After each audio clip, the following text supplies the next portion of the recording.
আমি আলোচনা না করে সাদা যদি আলোচনা করতেন, সেটা যদি আমি শুনতে পারতাম, হয়তো আমি অনেক কিছু শেখার সুযোগ আমার হতো। তারপরেও স্যারদের আদেশক্রমে সামান্য কিছু কথা আমি আজকের এই প্রোগ্রামে উপস্থাপনের চেষ্টা করবো ইনশাআল্লাহ বিইذنিল্লাহ। যে টপিকটির উপর আজকের সিরাত প্রোগ্রামে কিছু কথা আমি উপস্থাপন করবার চেষ্টা করব, সেটা হচ্ছে প্রফেটিক লিডারশিপ, অর্থাৎ নববী নেতৃত্ব। আল্লাহ রাসূল সাল্লাল্লাহু আলাইহি ওয়াসাল্লামের নেতৃত্বের ধরন কেমন ছিল, কৌশলগুলো কেমন ছিল, স্ট্র্যাটেজি কেমন ছিল, রূপরেখা কেমন ছিল, এবং সেখান থেকে লেসন নিয়ে বর্তমান নেতৃত্বকে আমরা কিভাবে আরো ডেভেলপ করতে পারি, ইমপ্রুভ করতে পারি, এ নিয়ে সামান্য কিছু কথা আজকের এই প্রোগ্রামে আমি উপস্থাপন করার চেষ্টা করবো ইনশাআল্লাহ বিইذنিল্লাহ। তো মূল আলোচনাতে যাওয়ার আগে আমাদের শুরুতে নেতৃত্ব জিনিসটা কি, what is leadership, what is the essence of leadership, এই বিষয়টা ক্লিয়ার হতে হবে। এটা ক্লিয়ার হলে আমরা পুরো আলোচনাটা খুব ভালো করে উপভোগ করতে পারবো ইনশাআল্লাহ। আমি অডিয়েন্সের মধ্যে থেকে শুনতে চাই যে নেতৃত্ব বলতে আমরা আসলে কি বুঝি, হোয়াট ইজ লিডারশিপ। কেউ কি আপনারা বলবেন যে হোয়াট ইজ লিডারশিপ, নেতৃত্ব মানে কি? জি, নেতৃত্ব মানে নেতা। তারপরে ওদিকে knows the way, shows the way, goes the way, যে রাস্তা চিনে, রাস্তা দেখায়, নিজে রাস্তা দিয়ে হাঁটে, সে নেতা। আর মাশাআল্লাহ, এদিকে ন্যায়ের পথে বা সঠিক পথে পরিচালনা করা। পেছনে এক হাত দেখা যায়, ওই যে এক ভাই। What is leadership to you? বলেন। এমন সম্মোহনী গুণ যার দ্বারা অন্যরা তার প্রতি আকৃষ্ট হয়। আচ্ছা,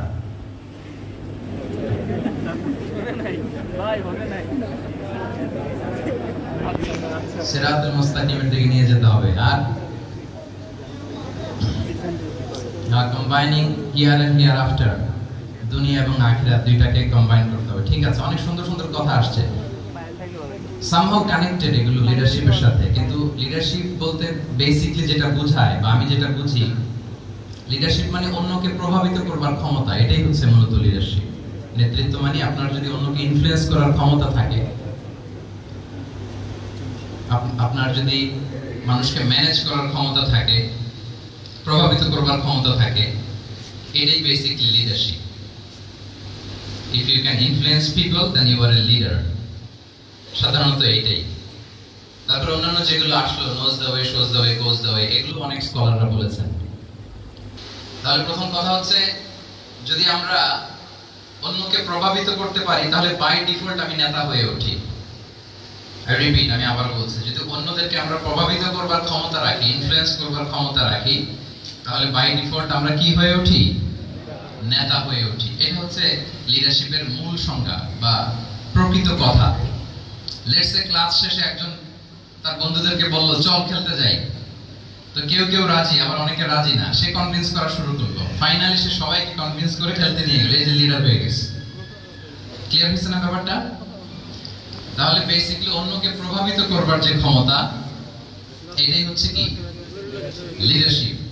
যদি আমরা অন্যকে প্রভাবিত করতে পারি, ইনফ্লুয়েন্স করতে পারি। আমাদের সমাজে কিংবা রাষ্ট্রে আমরা যে সমস্যাগুলো দেখি, এগুলো বেসিক্যালি পুর লিডারশিপের কারণে।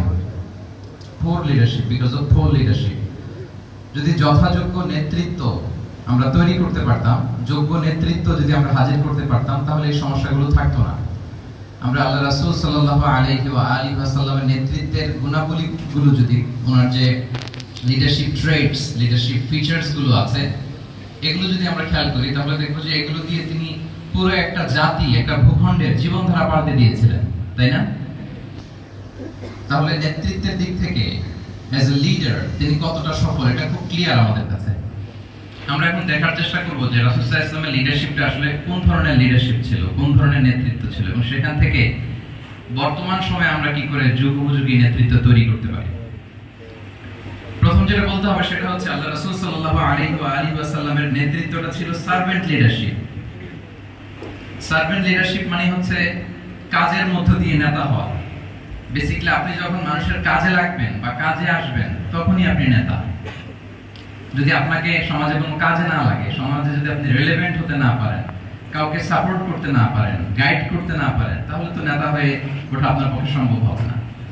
তাহলে যদি কাজে লাগা যায় মানুষের, আপনি যদি কাজে লাগেন, আপনি যদি মানুষের উপকারে আসেন, তাহলে by default you are a leader. If you are society oriented, if you are people oriented, if you are service oriented, by default you are a leader. আমরা যদি আল্লাহ রাসূল সাল্লাল্লাহু আলাইহি ওয়াসাল্লামের জীবনের দিকে একটু খেয়াল করি, তাহলে দেখবো যে নবী হওয়ার আগেও কিন্তু আল্লাহ রাসূল সাল্লাল্লাহু আলাইহি ওয়াসাল্লামের এই ক্যারেক্টারিস্টিক্স গুলো ছিল, এই ফিচার গুলো ছিল। উনি মানুষের অনেক কাজে এসেছেন, তিনি মানুষকে সাপোর্ট করতেন, বিপদে তাদের পাশে দাঁড়াতেন, তাই না? কিন্তু অফিশিয়ালি 40 বছর বয়সে নবী হলেন, যদিও আল্লাহর এলেমে তিনি অনেক আগে থেকেই নবী। কিন্তু দুনিয়াতে আল্লাহ রাসূল সাল্লাল্লাহু আলাইহি ওয়াসাল্লাম যখন 40 বছর বয়সে উপনীত হলেন, তখনই তো হেরা গুহায় নাযিল হলো, ইকরা বিসমি রাব্বিকাল্লাযী খালাক, read in the name of your lord who has created. এই যে 5টা আয়াত নাযিল হলো, উনি নিয়ে আসলেন, কাঁপতে লাগলেন।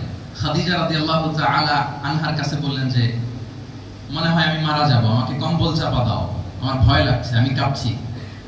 তখন খাদিজা রাদিয়াল্লাহু তাআলা আনহা ওনাকে আশ্বস্ত করলেন, ওয়াল্লাহি লা ইউখজিকাল্লাহু আবাদা, আপনি ভয় পাবেন না, আল্লাহ আপনাকে অপদস্থ করবেন না।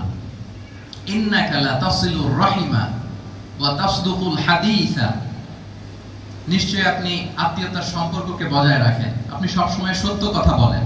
ওয়া তাহমিলুল কাল্লা, আপনি মানুষের বোঝা বয়ে দেন।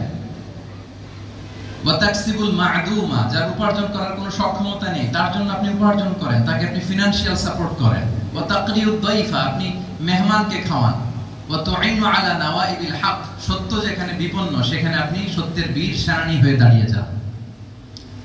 তো এই ফিচার যাদের মধ্যে থাকে, এমন ব্যক্তিত্বকে আল্লাহ তাআলা কখনোই অপমান করতে পারেন না। আপনি চিন্তিত হবেন না, ডোন্ট ওয়ারি অ্যাবাউট ইট, কোনো ভয় নাই, কোনো চিন্তা নাই, আপনি আশ্বস্ত হন। তাহলে দেখেন, এই যে 6টা গুণের কথা খাদিজা রাদিয়াল্লাহু তাআলা আনহা বললেন, এগুলো কিন্তু রাসূল সাল্লাল্লাহু আলাইহি ওয়াসাল্লাম নবী হওয়ার আগের গুণ। অর্থাৎ 40 বছর বয়সে তিনি উপনীত হওয়ার আগে ওনার এই অভ্যাস ছিল যে উনি অন্যের বোঝা বইয়ে দিতে হেল্প করতেন, মানুষকে সাপোর্ট করতেন। যার উপার্জন করার সুযোগ নাই, ক্ষমতা নাই, তাকে তিনি উপার্জন করে দিতেন, মানে তাকে ফিনান্সিয়ালি সাপোর্ট করতেন, মেহমান খাওয়াতেন। তার মানে নবী হওয়ার আগেই উনি জনকল্যাণমূলক কাজে নিজেকে সম্পৃক্ত রেখেছেন। মানুষকে তিনি সাপোর্ট করতেন, মানুষকে হেল্প করতেন, উনি মানুষের কাজে লাগতেন। আর যে মানুষের কাজে লাগে, মানুষের উপকারে আসে, জনকল্যাণমূলক কাজে নিজেকে সম্পৃক্ত রাখে, বাই ডিফল্ট সে নেতা, বাই ডিফল্ট সে কি নেতা হয়ে যায়। তাহলে to serve before to lead, নেতৃত্ব এটা আসলে পজিশনের সাথে সম্পৃক্ত না, ইটস অল অ্যাবাউট ইনফ্লুয়েন্স। আপনার বাবা নেতা ছিল, আপনি ছেলে, তো আপনি নেতা, এটাকে নেতৃত্ব বলে না। আপনি যদি মানুষকে প্রভাবিত করবার ক্ষমতা হাসিল করেন, মানুষের কাজে আসেন, আপনাকে যদি সমাজে কাজে লাগে, আপনি মানুষকে সাপোর্ট করেন, তখন আপনি নেতা হয়ে ওঠেন। তাহলে রাসূল সাল্লাল্লাহু আলাইহি ওয়াসাল্লামের লিডারশিপটা যদি বুঝতে হয়, প্রথম কথা হচ্ছে ওনার লিডারশিপের প্যাটার্নটা ছিল সার্ভেন্ট লিডারশিপ, মানে সার্ভিস দেওয়ার মধ্য দিয়ে উনি নেতা বনে গেছেন। নবী হওয়ার আগেই ওনার মধ্যে এই ট্রেড ছিল, উনি মানুষকে সার্ভিস দিতেন। আরবিতে একটা কথা আছে, সাইয়্যিদুল কওমি খাদিমুহুম, মানে যিনি সমাজের নেতা তিনি হবে সমাজের সবচেয়ে বড় খাদেম। যিনি নেতা হবেন তিনি সমাজের সবচেয়ে বড় কি হবেন? খাদেম হবেন। তাহলে রাসূলুল্লাহ সাল্লাল্লাহু আলাইহি ওয়াসাল্লামের লিডারশিপটা ছিল সার্ভেন্ট লিডারশিপ। আমি টোটাল, যদি সময় আমাকে পারমিট করে, বসার যে সিটিং ক্যাপাসিটি তার যে শ্রোতা মাশাআল্লাহ অনেক বেশি, সাফোকেটিং হচ্ছে, যদি আপনারা অধৈর্য না হয়ে যান, মোট 12টা পয়েন্ট আলোচনা করবার চেষ্টা করব ইনশাআল্লাহ। তাহলে প্রথম পয়েন্টটা হচ্ছে, আমি আবার মাঝে মাঝে একটু জিজ্ঞেস করব, দেখবো যে আছেন কিনা আমার সাথে। প্রথম পয়েন্টটা হচ্ছে, প্রথম পয়েন্টটা কি? এই তো বলতে পারছে একজন, সবাই বলি প্রথম পয়েন্টটা কি? সার্ভেন্ট লিডারশিপ, মানে to serve before to lead. নেতা হওয়ার আগে খাদেম হইতে হবে। কি হইতে হবে? খাদেম হইতে পারলে আপনি বাই ডিফল্ট কি নেতা। তাহলে আল্লাহ রাসূল সাল্লাল্লাহু আলাইহি ওয়াসাল্লামের নেতৃত্বের প্রথম কথা হচ্ছে ওনার লিডারশিপ প্যাটার্নটা ছিল সার্ভেন্ট লিডারশিপ, এটা হচ্ছে নাম্বার 1। 2 নম্বর কথা হচ্ছে নেতৃত্বের জন্য যেটা লাগে সেটা হচ্ছে কম্পিটেন্স।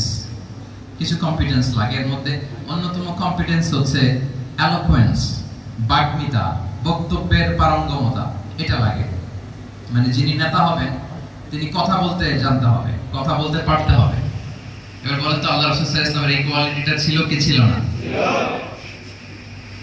অসাধারণ কমিউনিকেশন স্কিল ছিল আল্লাহ রাসূল সাল্লাল্লাহু আলাইহি ওয়াসাল্লাম, এবং ওনার পাবলিক স্পিকিং এর যে কি দক্ষতা আমরা ওনার বিভিন্ন বক্তব্যে, ওনার জুমার খুতবায়, ওনার বিভিন্ন আলোচনায়, বক্তব্যগুলো থেকে আমরা বুঝতে পারি। তাহলে নেতা হইতে হলে তার এলোকোয়েন্স লাগে, বাগ্মিতা লাগে। একজন মানুষ সর্বপ্রথম কোন জিনিসের প্রেমে পড়ে জানেন? কথার প্রেমে পড়ে। কিসের? কথার প্রেমে পড়ে। কথার ধরন, কণ্ঠস্বর, তার অ্যাটিটিউড, তার শব্দের জাদু, এটা মানুষের হৃদয়কে জয় করে ফেলে। আল্লাহ রাসূল সাল্লাল্লাহু আলাইহি ওয়াসাল্লাম তিনি নিজেও বলেছেন, ওয়া ইন্না মিনাল বায়ানি লা সিহরা, কিছু কিছু বক্তব্যের মধ্যে জাদু আছে। তো রাসূল সাল্লাল্লাহু আলাইহি ওয়াসাল্লামের এই এলোকোয়েন্স ছিল, এলোকোয়েন্স। তিনি বলতেন, উতিতু জাওয়ামিউল কালিম, আল্লাহ তাআলা আমাকে সর্বমর্ম বাচন ভঙ্গির অধিকারী করেছেন।